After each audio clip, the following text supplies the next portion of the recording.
Well,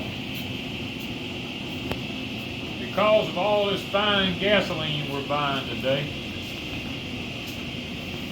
I went to crank my tractor up to bring it in here because I got to get ready to grind the cornmeal. Well, it wouldn't crank. Started pouring gas all out the carburetor and everything, and I finally tapped around on the carburetor enough. I didn't want to hit on it too hard because it's a brand new carburetor. Finally got it cranked, backed it up in the shop here where I could start working on it, taking the back off of it where I could put the PTO system on it for the belt. Looked up, gas just pouring out the carburetor. Reached up here, turned the valve off under the tank. I said, well, I know what this means. I just started downing it, took the whole carburetor off of it, brand new carburetor, took it apart, literally clogged up, the whole carburetor clogged up with a white gooey whatever. As soon as it dried, it turned into a powder. Had to clean the fuel lines out, had to clean the fuel bowl out under the tank here, had to clean the carburetor, had to take every part out of the carburetor, scrape all this white stuff out of it, because once it dried, it turned into a powder, and I could scrape it out, take the air hose, blow it, clean it. Finally got it where it was back, like it was brand new again, put it all back together, and of course you saw it crank up just then. But my biggest thing is, when you take those fuel bowls loose, you have to make sure that they don't leak up under it here. And it doesn't appear to be leaking, but I have the fuel turned off anyway, because now I'm a little leery of it being in the shop here. I don't want to just dump a whole tank of gas out into the floor of the shop down here. But had me concerned. It's never let me down. It wasn't the tractor's fault. It was the fuel. And we're buying non-ethanol fuel to put in this old tractor. Guys, it still must be something in the fuel. I don't know. But regardless, we got it going. Okay guys, what we got to do is, there's some adjustment bolts on the back of this right back here.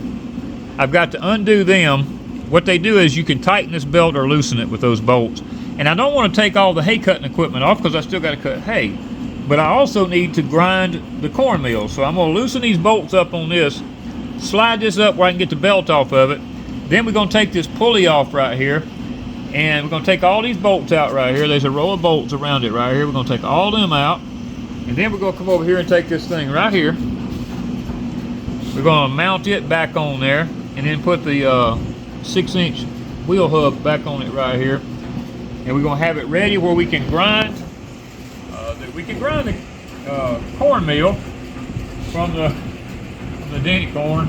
It don't look like he's got anything done, does it? Look, I've made it from right yonder. You see all them hooks right there? It took me half a week in my spare time to get that done. Now this corn right here I'm saving to get my seeds out of, because I'm trying to get that blue bred back into it and some of the red.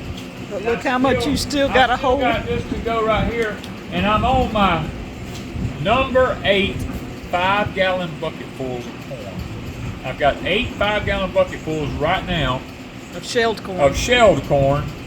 And could possibly, by the time I get it all out of the freezer, it could be 9 or 10 5-gallon bucketfuls. And I hadn't even started on this 500 ears right here. So we're going to have to grind it in 2 stages. I can't just keep waiting. So doctor's appointments in between, it ain't going to stop you. It's not going to stop me, Lord willing, I pray. Of course, I was in the hospital today having a stress test done. And they like to ran me to death. 20 minutes on a treadmill, running as hard as I could run to get my heart rate to even make it to 130. I told him, I said, if you get it to 130, you're going to be doing good. But I finally, after 20 minutes, because I used to run forever. I didn't know what it was to be tired. And I tried to explain that to them, but they said we got to have 130 of your age and size. So when they got to the end of it, They said, we made it to 130. I said, don't switch it off. Let's just keep going.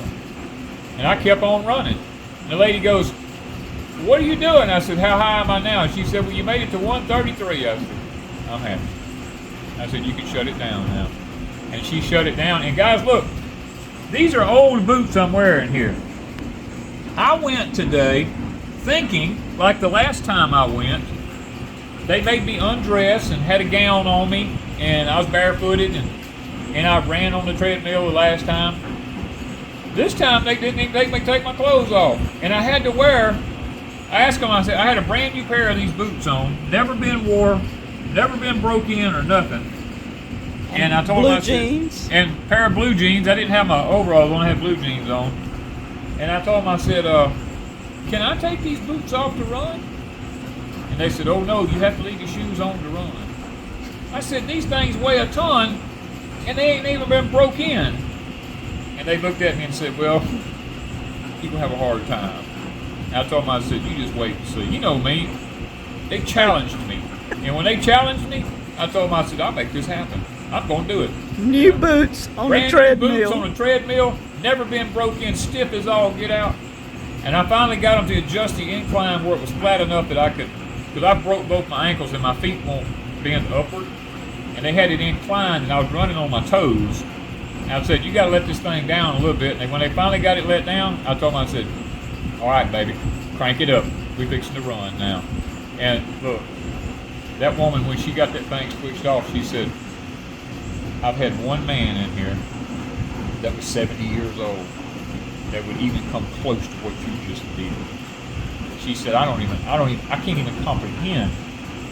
You got brand new heavy boots on, never been broke in, and you ran 20 minutes wide open on that deadgum treadmill. She said,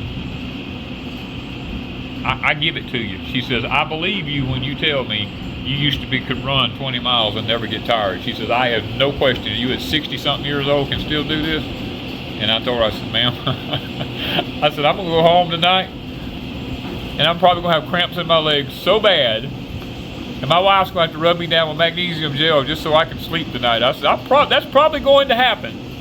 And she said, well, I wouldn't doubt it. And I said, but I accomplished my goal. Don't tell me I can't do it. Because they wanted me to sign a paper that says, if I can't do 130, get my heartbeat up to 130, that they would have to inject me with the nuclear medicine to do the same thing. And I'm like, no, we're not doing that. No. I had that done one time before. I ain't ever doing that again. I said, I'll strain a gut, but I'm going to make this happen, you know. And so that's where I've been today. And then I had what do they call it, an echo? Yeah, they did an echo on my heart. I got to sit there and watch and look at the inside of my heart and all that kind of stuff. Of course, they didn't tell me nothing. I got to go back, was it Friday? Thursday. I got to go back Thursday for them for a nurse practitioner, not even a heart doctor, but the nurse practitioner is going to tell me my diagnosis, I guess. So, or tell you you ran on this treadmill, you're perfectly fine. Or tell me I'm perfectly fine. I don't know. You know, I leave it in the Lord's hands. There's some things I am going to do, some things I ain't going to do. But I just leave it in the Lord's hands. I trust that He's going to take care of me. And I come home, and I asked him, I said, am I limited in what I can do today? And she said, well, you're probably going to be extremely tired, you know, from the medicine and all that stuff. We left there, came all the way back to our town, went through town, done some stuff in town. We had to shop, I had to go buy my licenses for my construction, and I keep all that stuff up. Tags, go by the hardware store, get paint to do the cane mill you saw the yellow on, and come home, I laid it down, painted the cane mill, back the cub in here. I've been working on the cub now for a couple hours, so, and it's almost dark, so I feel like that God's been good to me today, and I hope that He'll let me rest tonight.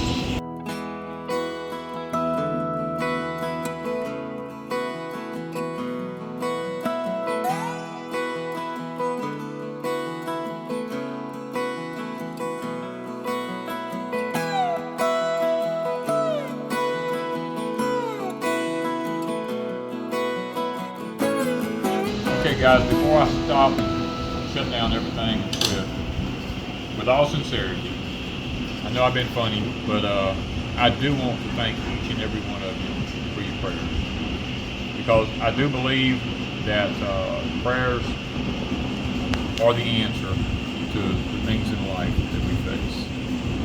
And if you want to watch all the cornmeal grinding and all that kind of stuff that's going on, it's not going to be on Deepsouth Homestead.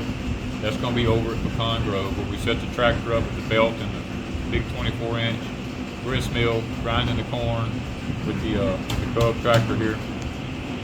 And when we make the cane syrup, all that kind of stuff, any more work I do on the cane syrup building, and all that kind of stuff, all going to be over at Pecan Grove. It's not going to be on Deepsouth Homestead. So follow us over there, and I think you'll enjoy it. Thank you guys from Deepsouth Homestead.